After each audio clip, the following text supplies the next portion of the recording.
Hey everyone, if you've ever wanted to get more out of the daily Mass readings, especially during Advent, then you are in the perfect spot. We're going to dig into today's liturgy and find a really powerful theme that can take this ancient text and make it a real personal path to holiness for you, right now. Okay, so this one idea, it's the key that unlocks everything. Seriously. Think of it like a lens that just makes all of this week's scriptures snap right into focus. The Messiah has come, but only the humble recognize him. He's here, right? But seeing him, really seeing him, isn't a given. It takes something specific, a certain kind of heart. So let's just dive right in. We're looking at the readings for Monday of the third week of Advent, and we're going to see exactly how this plays out. This whole dynamic between the Messiah showing up and whether or not we can actually see him. What's so fascinating is that the readings lay out these two completely opposite ways of being. You can see it right here. On one side, you've got the humble heart. It's teachable, it's open, it's basically saying, teach me your ways. And then on the other side, the proud mind. Resistant, thinks it knows everything, always asking, by what authority? This is the central conflict, the real drama unfolding in the scriptures today. And this line from the psalm, teach me your ways, O Lord. That's basically the anthem for the humble heart, isn't it? It's just a simple, honest prayer that says, you know what, I don't have it all figured out, but I trust you do, and I'm ready to listen. That posture right there is what opens us up to even begin to recognize God. Okay, let's switch gears a bit and jump back to the Old Testament, because this is where we see the theme really start to build. We're about to connect the dots between an ancient prophecy and a face-to-face encounter in the gospel. And trust me, the payoff is pretty incredible.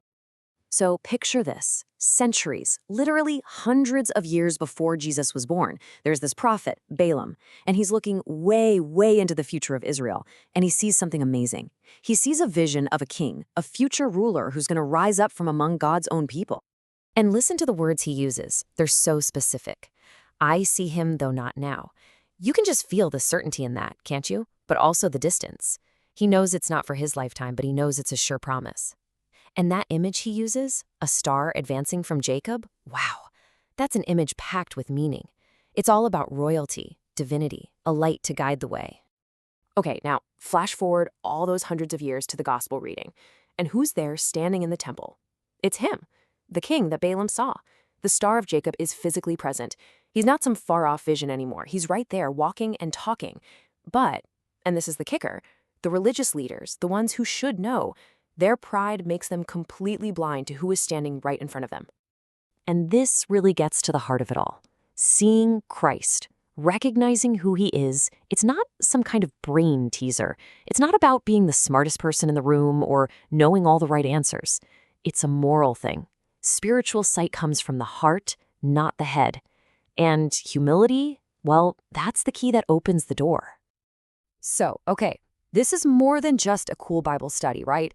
This whole thing is a direct invitation to you and me today. It's laying out a clear path for us to take these readings and actually live them. So the big question becomes, how do we make this real in our own lives? While the liturgy itself actually gives us 4 really practical steps. First, we have to examine, really ask ourselves, okay, where am I pushing back? Where am I resisting God's authority? Then, we offer it up. We take that resistance and just hand it over to God in a moment of humility. And once we've done that, we can honestly pray that psalm, teach me your ways. Finally, and this is huge, we have to serve. We put that humility into action. And if we're wondering what this actually looks like in real life, we just have to look at the saints. The church gives us a great example today in St. Virginia Centurione Bracelli. She is someone who took this path of humble service and just ran with it in a truly radical way. Her life is just a perfect roadmap for us.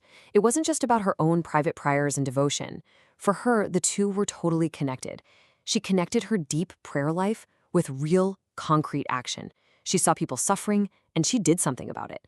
She served the poor, and in doing so, she made God's love something you could actually see and feel.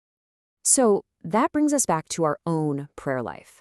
How can we bring that same kind of focus, that same intention into the Mass itself?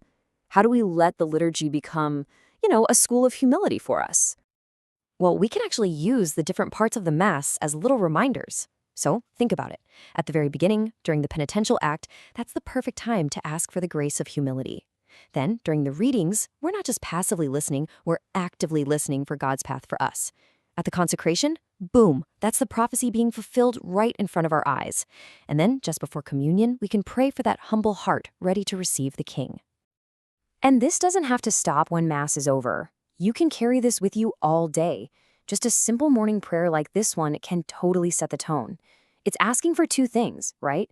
The humility to see God's authority, and then the courage to actually follow where He leads.